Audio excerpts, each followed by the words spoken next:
Okay, let's continue with our discussion for criminal law, no? Criminal law 1, sa alternative circumstances na tayo, no? So, kaya po sinabing alternative circumstances yan.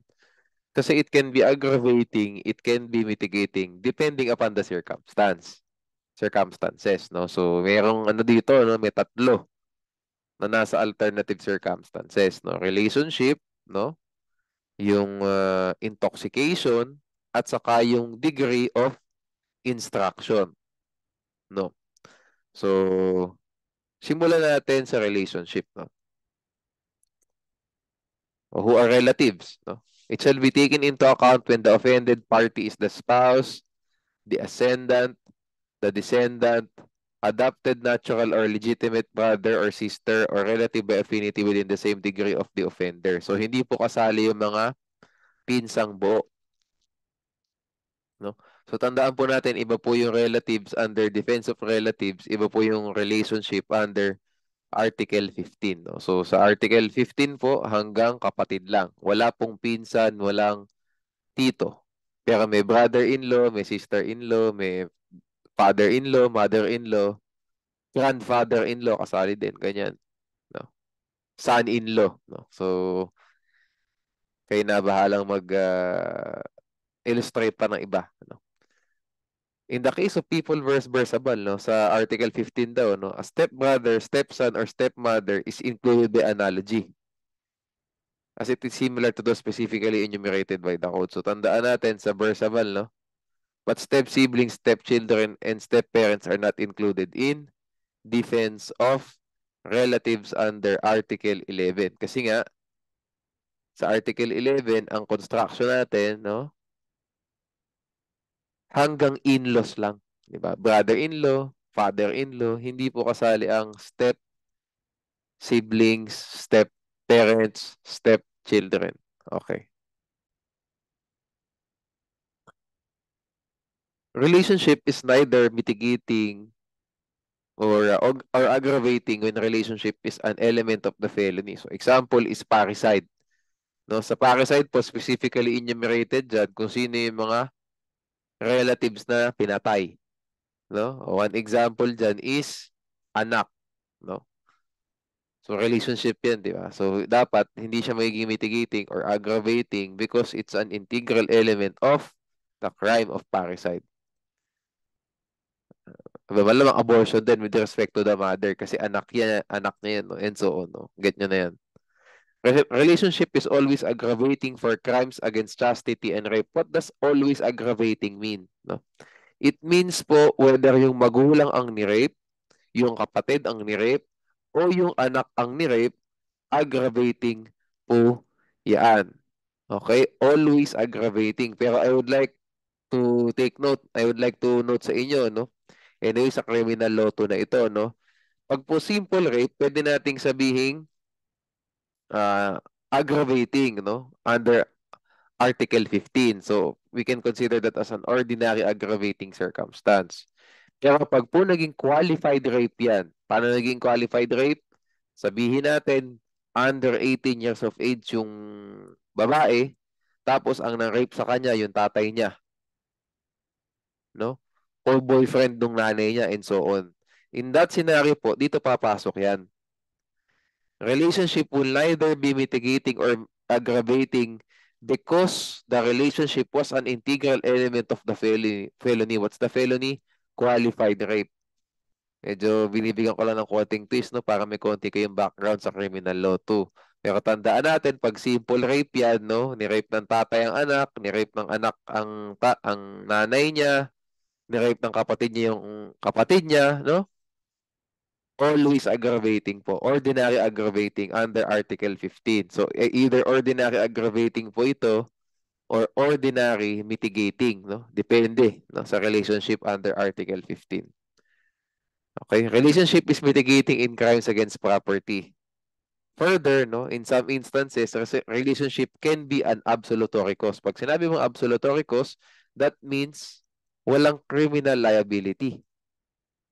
Okay? Dahil specifically stated ng law natin, no? Under Article 332 of the Revised Penal Code, no, there is no crime from the commission of, tandaan niyo yan, theft, swindling or estafa or malicious mischief. So ano po yung familiar na tayo sa theft at saka sa estafa, di ba? No? Yung malicious mischief, ito po paninira ng gamit with intent, no? Intentionally destroying the personal property of another person. In this scenario po, no, sa Article 332, wala pong criminal liability. If these crimes, no, were committed by the spouse, ascendants, descendants, or relatives with affinity in the same line, brothers and sisters and brothers-in-law, sisters-in-law, if living together. So may kakaiba po ulit na feature yung Article 332, may mga living together pa. Okay? Ito naman po, it makes sense, no? Bakit pag spouse, walang criminal liability? Aba, nagnanakawan mag-asawa. Siguro, di ba? Binasag, nag-away, ibinato yung plato sa asawa niya. Hindi naman na siguro criminal liability yun. Unless papasok tayo sa mga vowsy-vowsy siguro, ibang usapan na yun, di ba? Pero for the purposes of revised penal code, no, on malicious mischief, wala, no? Pati pag nanakaw, di ba? Malamang, lalo na sa panahon yan, absolute community of property naman yan, hindi ka naman pwede magnakaw sa asawa mo eh. Kasi ninakaw mo, iyo din. Di ba? Hati din kayo doon. Okay, ascendants, no, ibig sabihin, ninakawan ng ano, no? Committed by, so ninakawan ng magulang ang anak. Oh, ninakawan ng anak ang magulang, ibig sabihin kupit. Okay lang, no? Civil liability lang, walang criminal liability. Tandaan niyo po, no? Pag brothers and sisters, hindi palagi. If they live, if they are living apart from each other, no? May kanya-kanya na silang buhay, tapos nanakawan ng kapatid niya yung kapatid niya, o lolokohin nung isuswindle nung kapatid niya yung another kapatid, and so on, no? Malicious mischief, may criminal liability po. On the other hand, no, by analogy to Article 332, relationship is mitigating in crimes of robbery, usurpation, fraudulent, insolvency, and arson, even though they are not absolutory causes. So ano po yung usurpation? Ito pong usurpation, ito po yung usurpation of real rights of immovable property. Kung ito pong theft, kinuha ang personal property, ito naman pong usurpation, inukupahan ang real property by force, intimidation, and so on. Okay? Persahang pumasok sa lupa ng ibang tao. So, sabihin natin, yung anak, persahang pumasok sa lupa ng tatay niya by force, no? Hindi po siya absolutory cause. Mitigating lang po, no? Okay? Sa robbery naman po, ano pinagkaiba ng robbery sa theft? Ang theft po kasi, dapat walang violence, intimidation, walang use of force upon things. Ang robbery, they either may violence against or intimidation of persons or may use of force upon things. No? So, yung pong pagkakaiba. Sa robbery, syempre, pag tinutuko mo na ng kutsilyo sa leeg yung magulang mo siguro, hindi naman na siya siguro absolutory cause. Di ba? Ang mangyayari po dyan, mitigating lang. No? Okay. Okay na po yung fraudulent insolvency. Arson is pagsusunog ng property ng isang tao. No? So, ganun din po, no? Mitigating lang sa hindi absolutory cause. Sinunog ng anak yung kotse nung tatay niya. Mitigating lang po under Article 15. Okay? Okay. So, relationship is also mitigating in trespass to dwelling, no? Okay? How about relationship in crimes against persons? So, dito mas magiging makabuluhan po yung ano natin, no, discussion natin sa crimes against persons, kung homicide, kung murder, parricide. Nabanggit na natin pag parricide, di ba, integral element, so hindi siya dapat considered as an ordinary aggravating circumstance, no? Slight physical, serious physical, and so on. Okay, injuries. The relationship can be mitigating, aggravating, an element of the crime, or not considered at all. Okay? Relationship is an element of parricide. Thus, it's neither mitigating nor aggravating. Huwag natin ilagay may not considered at all. Anyway, sige. Let's just check. No? If the offended party is a relative of a higher degree, ibig sabihin, ascendant po yung offended party. No? Or of equal degree. Ibig sabihin ng equal, mag-asawa, equal lang kayo. Or kapatid mo, equal lang din kayo. So, ibig po sabihin, pag pataas or pantay, regardless kung ano po yung crimes against person, no? Slight physical, less serious physical, no? As long as hindi po parricide, homicide, no? Lahat ng mga yan, okay? It is an relationship is an aggravating circumstance. Why? Kasi yung respect, yan po yung dahilan. Meron naman laging dahilan na medyo common sense kung bakit po aggravating tong isa, yung isa mitigating. Kasi pag sinaktan mo, sinapak mo ang iyong magulang, ang iyong lolo, walang respect. Diba? Where's the respect due to the elderly? Same thing din po sa mga ka-level mo, no? Brother, spouse, aggravating din po. O ngayon, paano if the offended party is a relative of a lower degree? So, ang sinapak, yung anak, yung apo, no? It shall be aggravating, ulitin natin, if the crime is rape. Kasi nga po sa rape, all instances, aggravating yan. Malamang, kasi syempre, ba't mo naman nare-rape yung, di ba, relative mo, no? It shall not be considered if the crime is serious physical injuries. Okay? Pakitandaan na lang po to, no? In other cases, no? Hindi pala in other cases, it shall be mitigating if the crime is less serious physical injuries or slight physical injuries. O, ngayon naman, attorney, paano pag pinatay? Element, di ba? Parricide na yan, descendant eh. Okay? Tandaan po natin Okay, so tandaan po natin, no? Pag napakadali, pag higher degree or equal, kahit anong crime pa yan, crimes against persons pa yan, aggravating po lahat ng pagkakataon. Sa lahat ng pagkakataon. If relative of a lower degree, ayan, iba-iba po. No? Please take note of this. Okay. Let's go to the next topic, no? Intoxication. For intoxication, no, may dalawa lang kayong dapat tandaan dyan. No? Well, bago pala muna yung dalawang tandaan. Ano ba ibig sabihin ng intoxication? Intoxication means drunk. No? In Tagalog, lasing. Hindi tipsy, hindi nainom, hindi nainom lang, hindi po, no? Dapat drunk na, no? If the amount of liquor taken was not sufficient to affect his mental faculties, yung pala ibig sabihin ng isa pang drunk, ng no? Intoxication, drunkenness, ano ang effect niyan? Mental faculties are affected. Okay, so intoxication, drunkenness, mental faculties are affected. Okay, ganun lang kasimple. No? Kahit nga yung drunkenness, di nyo nasabi, basta sabihin nyo, pag intoxication, there is intoxication when the mental faculties of the offender were affected, no, at the time of the commission of the crime. Okay? If it's not sufficient to affect his mental faculties, hindi po mag-a-apply itong Article 15. Why? There's no intoxication to begin with, no? So it's mitigating if the intoxication was not habitual and not subsequent to the plan to commit the felony. Tandaan po natin, and.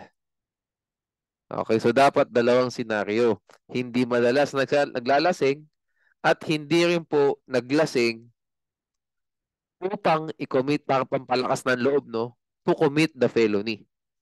Now, it's aggravating if madalas lasing or, tandaan natin so isa lang po ang kailangang lumabas dyan, automatic aggravating na. Pag dalawa, wala, at saka lang po magiging mitigating, no? If it is habitual or intentional. So, pag mo sinabi mong intentional, the intoxication was subsequent to the plan to commit the felony. Ibig sabihin po nito, nagplano na i-commit ang isang felony, pagpatay, after pong planuhin, uminom, subsequent. O, saka tapos kinamit yung felony. Yun po ang context niyan. O, kaya intentional. Okay? So, take note of these examples, no? Anyway, basahin na natin. Sige, kasi may gusto ko tong example ko na ginawa na to. Mr. A was drinking with his friends, no? He got drunk. Mr. B's drinking partner teased Mr. A repeatedly, so Mr. A punched Mr. B. Later, Mr. A was charged with slight physical injuries. Is there a mitigating circumstance of intoxication? Mitigating, no? Yes, no? Kasi pasok po pareho and Hindi po siya habitual and it's not subsequent to the plan to commit the felony. Why? Kasi si A wala naman siyang plano initially to commit anything na felony. Binwisit lang siya kaya siya nanuntok. Next, Mr. A was drinking with his friends 4 nights a week. He got drunk one night. Mr. B's drinking partner, ganito ako, mahilig ako sa ganyan. No? Inuulit-ulit ko lang ng konti yung facts, binabago ng konti. Nag-iiba na yung sagot. No? Mr. B's drinking partner teased Mr. A repeatedly. So Mr. A punched Mr. B. No? Later, Mr. A was again charged with slight physical injuries. No? Meron bang mitigating circumstance of intoxication? Yes pa din. Why? Because intoxication was not habitual and not subsequent ulit. Bakit po natin sinabi yun? Because drinking often is not the same as being drunk often. Tandaan nyo. Sabi lang natin dito, he was drinking with his friends 4 nights a week. And then he got drunk one night. Hindi natin sinabi sa facts that Mr. A was drunk 4 nights a week. Magkaiba. Di ba? Simpleng word lang. Finlip lang natin ng konti. Iniba lang natin ng konti. Nag-iba na yung sagot. Di ba? Or medyo iba na yung magiging hugot nyo, no? The third example, no? Mr. A was drinking with his friends 4 nights a week. He was drunk most nights. O, iba na, di ba? So, kasuntukan ulit, was there mitigating circumstance of intoxication? No. Intoxication is actually aggravating in this case because Mr. A was a habitual drunkard. Okay, so okay na tayo sa fourth example na you get the point, no? Presumption is the intoxication is accidental. Bakit? Kasi nga, in dubio pro reo. In dubio pro reo. When in doubt, we rule in favor of the accused. No? So pag sinabi kasi nating accidental lang yan, edi ang presumption, mitigating yan para sa accused. No? So dapat patunayan ng prosecution that the intoxication was habitual and or no subsequent to the plan to commit the felony. Okay? Non-habitual intoxication, lack of instruction, and obfuscation shall not be taken separately.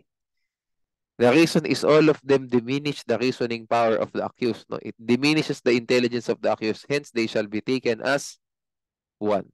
Okay. Last tayo, no? Degree of education and instruction. Okay, so sa low degree of instruction and education, nowadays, no, in my opinion, hindi na masyado nag-a-apply tong low degree of instruction and education. Kasi, paano po bang nagiging low degree of instruction and education? Tingnan niyo po mere illiteracy is not sufficient to constitute a mitigating circumstance. Tandaan niyo po hindi porket no read no write, low degree na of instruction under the revised penal code. There must be lack of intelligence. Meron pa po bang ganyan ngayon kahit katutubo, kahit na tribe, may cellphone eh. 'Di ba? For the most part, no? Kahit naman sino may cellphone, no? So are we saying that pag katutubo, lack of intelligence agad? Hindi ganoon, no? Hindi na po ganoon ang bagong panahon, no? So kaya in my opinion, hindi na 'to masyadong applicable kasi wala naman ng outside of the civilization ngayon eh, no? Everyone is no, connected somehow some way, no? Lahat po tayo may Facebook, no? Ano pa man ang lahi natin, no? Anyways, no? So kung tatanungin man kayo dito, ang likely niyong sagot is wala pong low degree, no? Yun ang sagot na dyan. So that means we should not consider we should not consider Article 15 at all as a mitigating circumstance. No, sabihin siguro paano pag halimbawa tribe yung offender, no? Tapos nagnakaw. Ang ang contention is mitigating circumstance kasi daw low degree of instruction yung tribe member na yun na nagnakaw, no? What's your answer? Sasabihin mo dun, ito po, no? Tandaan nyo to. Mere illiteracy is not sufficient to constitute as a mitigating circumstance under Article 15. It's not considered as low degree of instruction and education. For there to be low degree of instruction and education, there must be lack of intelligence on the part of the offender. So here, no, there was no mitigating circumstance, di ba? Because the prosecution, because Di pala prosecution.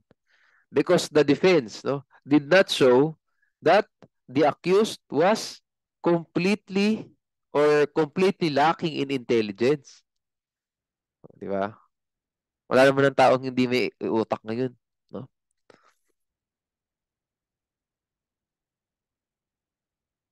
No? Tandaan niyo po dito sa kaso na to sa Puhinyo, 6th grade. Tandaan niyo guys, kahit na hindi nakapag-aral at all, hindi automatic low degree, no? May kilala ako, no? Multimillionaire pero di nag-aral ni isang grade sa elementary o sa preschool. So, can we say that that guy is papasok dito? Of course not, di ba? Okay. Punta tayo sa ano, no? Nalay ko naman dito. As of today, only a few people have low degree of instruction. Okay. Oh, education. Let's go to high degree of instruction and education. Ito yung mas gusto ko itackle. No? How does this happen? No? It is aggravating when the offender availed himself or took advantage of his learning in committing the crime. No? He took advantage of his learning. So example po, no, classic is a lawyer who commits estafa with abuse of his education and learning. Another is a doctor who commits murder by poisoning when he uses medical knowledge to create the poison. O, same thing din po yan sa mga dentist. No? Doctor din naman pala ang dentist. No? Medical doctor, yung dentist, mga ganyan. Nag-poison ng pasyente. No?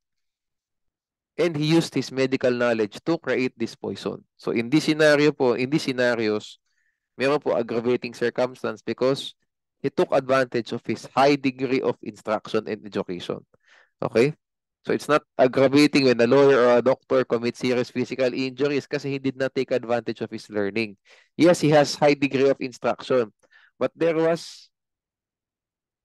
did not take advantage of the same. So wala pong aggravating circumstance. Okay? Sige. Okay, let's go to absolutory causes, no? So, meron akong nilista dito na absolutory causes. 15 siya, no? We're just gonna tackle some.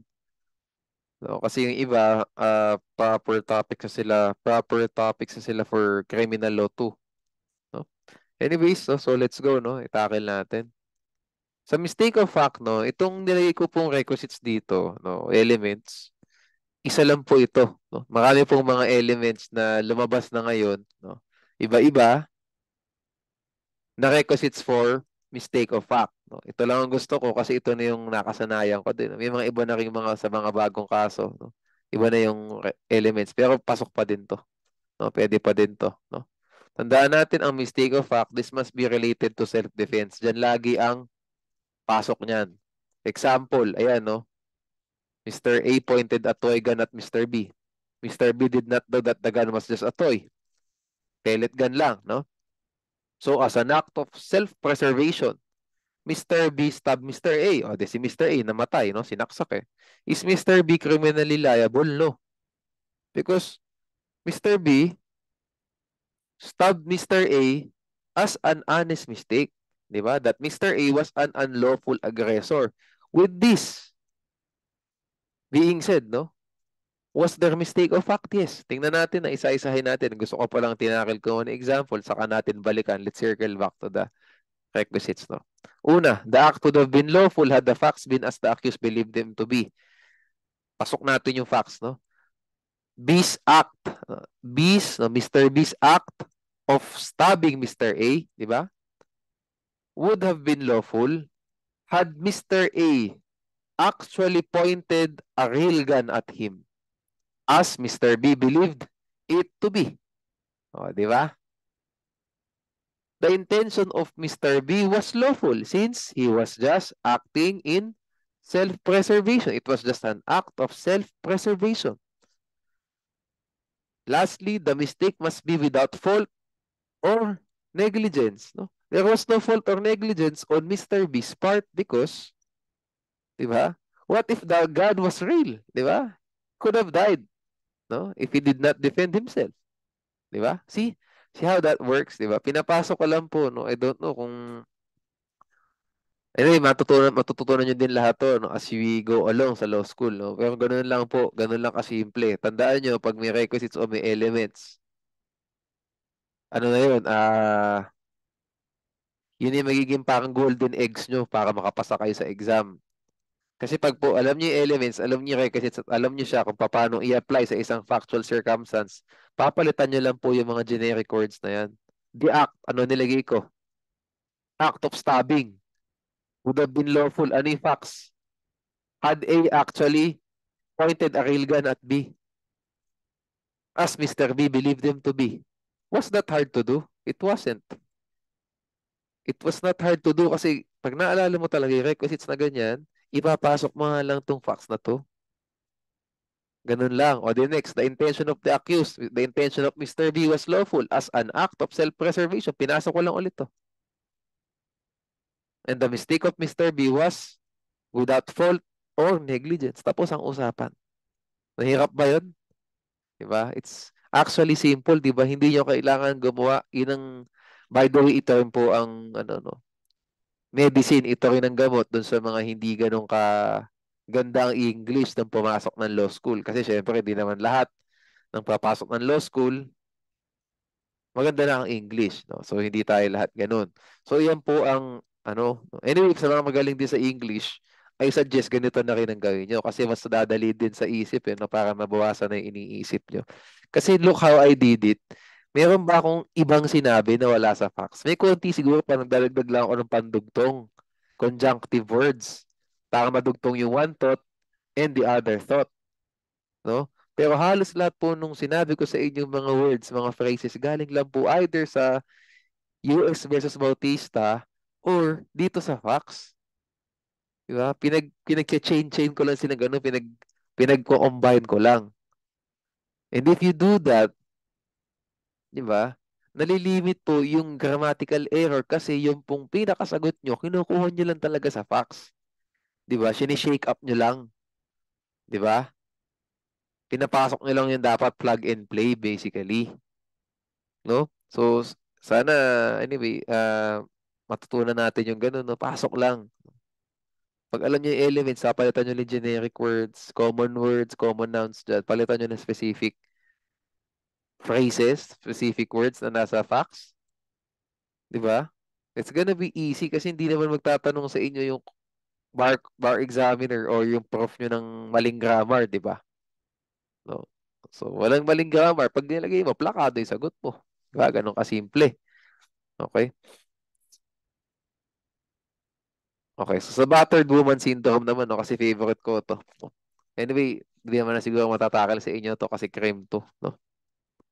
Tandaan niyo po, pag battered woman ang isang woman, no? So, paano po nagiging battered woman? This presupposes na kailangan mayroong romantic relationship, no? Ano na lang tayo, basic background muna, no? So, mag-a-apply lang po yung RA 9262 if the woman, the victim survivor, no? Uh, kills, no? Kills, injures yung kanyang romantic partner, no?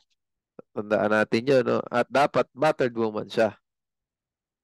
And even if she kills him, no, or her, no, yung kanyang romantic partner, hindi po siya mag-i-incur ng any criminal and civil liability notwithstanding the absence of any of the elements of self-defense.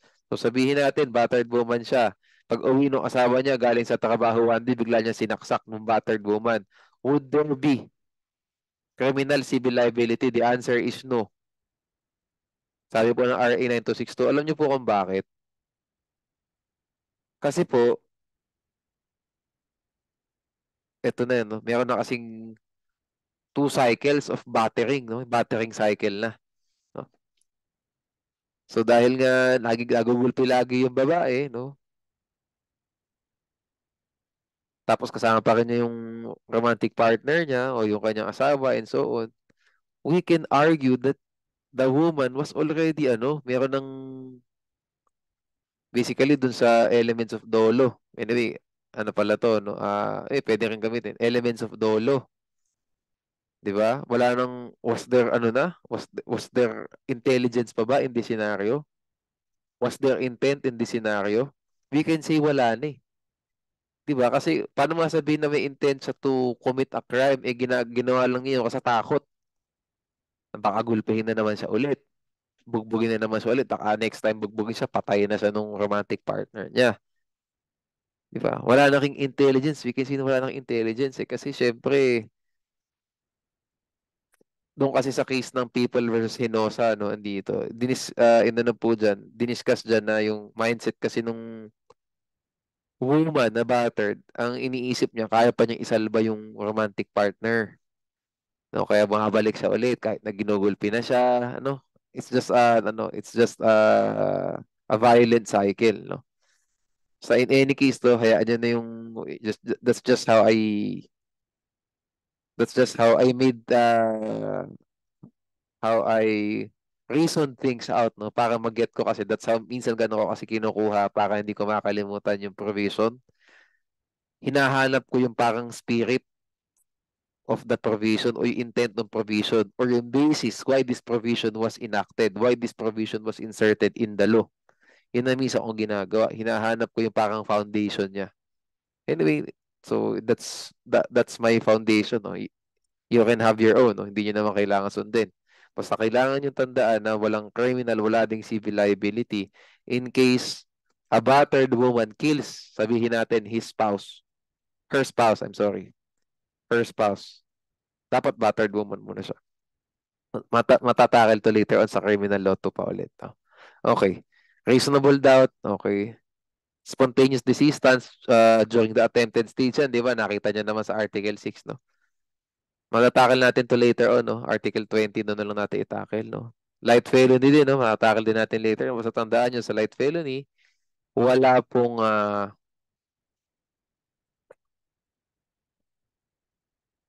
sa light felony po, walang attempted or frustrated stage. Ay only attempted or frustrated stage and the crime is not against persons or property. Okay, so sa light felony naman, accused is an accessory to the crime. Pag accessory na light felony pa, wala pong criminal liability under Article 16, no? Then so on. Okay, punta muna tayo sa ano, dito sa instigation saka entrapment, no? Meron akong ginawang ano rito, no? Factual circumstances. Pero doon muna tayo sa table, no? Pag sinabi mong entrapment, ganito lang po kasimple yan. Entrapment, the design was originated by the offender, by the criminal, no? Ito po yan. Dito po magkakatalo dun sa last, no? In entrapment, the means originated from the mind of the criminal. Okay? In instigation, the means originated from the mind of the law enforcer. Okay? So yan, the law enforcer originates the commission of the crime, basically. And this law enforcer suggests the commission of the crime to the accused who adopts the idea and carries it into execution. Okay, so entrapment is not a bar to the prosecution of the accused. Why? Kasi nga, he was just trapped, di ba? But the intent to commit the crime was originated by him, was created by him. Meanwhile, for instigation, it's a bar because the intent, di ba, to commit the crime was originated or was created by the law enforcer, not the accused. Okay? Okay na to, no? Sa first one, yung definition. Tandaan niyo lang tong pangatlo na to. Although in real life, no, hindi naman masyado sa entrapment, madalas nangyayari to, especially sa drugs, no? Pero sa instigation, madalang tong nagagamit. Kasi alam niyo kung bakit? Instead na sabihin natin instigation yan, iko-conspiracy na lang natin yung law enforcer at saka yung ano, di ba, file na lang natin pareho ng kaso. O yung law enforcer na nag-originate ng commission of the crime, habla kita. Crime. O habla ko din yung ano mo, courier mo o yung bataan mo, yung accused. Yun ang nangyayari in real life. Kaya instigation, not so much, no? Anyways, pag tinanong kayo ng ano, no, yung abstract concept, explain the difference between entrapment and instigation, itong dalawa na to hinahanap. No? Pero kung mga three-pointer yung question, idagdag nyo rin itong definition. Okay? Read the examples na lang dito. Okay, ito. Kita lang ng examples, no? Okay, so next video natin, no, we're gonna tackle persons liable and degree of participation, no? So medyo nagkaroon na tayo ng brief discussion kanina about accessories dito sa absolutory causes, no? Accessory tapos accomplice, yung mga ganyan, no? Matatakil natin to further sa next video, no? Dito sa Article 16, 17, 18, 19 hanggang 20. Okay, see you there, no? See you there sa next video.